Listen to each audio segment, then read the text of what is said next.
Donc, je suis Géraldine Fuseau. Fuseau est mon nom d'épouse. Mon nom de jeune fille est Servera.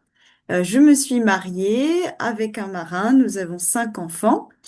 J'ai enseigné les lettres classiques et Annette Pelleras, c'est mon premier ouvrage publié. Il raconte l'histoire d'une sainte, carmélite, Annette Pelleras, donc de son berceau jusqu'à l'échafaud, puisqu'elle est morte martyre de sa foi pendant la Terreur en 1794. Oui, donc mes travaux de recherche pour cette histoire vraie ont commencé à la paroisse de Cajarc dans le diocèse du Lot, d'où est originaire Sainte Annette.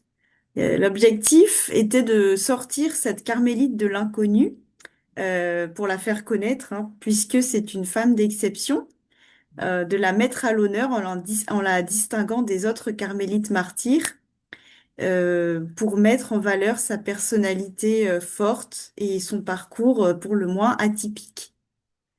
Alors j'ai toujours aimé les histoires de saints, les biographies de saints, et pour cette sainte-là, en fait, j'ai voulu en savoir un peu plus sur la vie des saintes carmélites qu'on connaît beaucoup par Georges Bernanos, mais les faits ne sont pas historiques.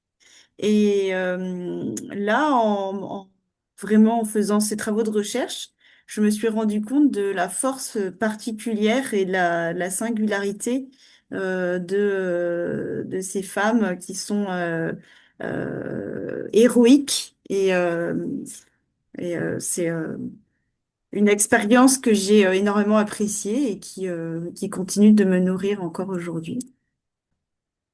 En fait, l'intérêt de ce livre, il montre comment une enfant qui a vécu une enfance normale, campagnarde, est passée ensuite à travers l'histoire jusqu'au don de sa vie, place de la Guillotine à Paris. Comment ce sacrifice, qui est collectif, volontaire, d'une communauté entière, a marqué l'histoire et quel fruit il a porté. Ce martyr est totalement inédit dans l'histoire.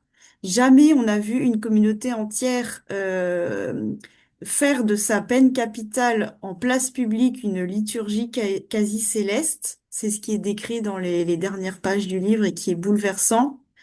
Là, il y a un mystère divin qui nous dépasse tous.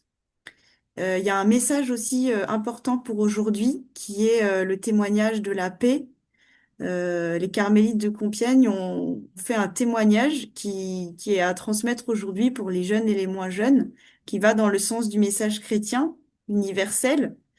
Témoigner dans le monde déchaîné par la violence d'une paix désarmée et désarmante, selon les mots du pape, c'est le message de ce livre.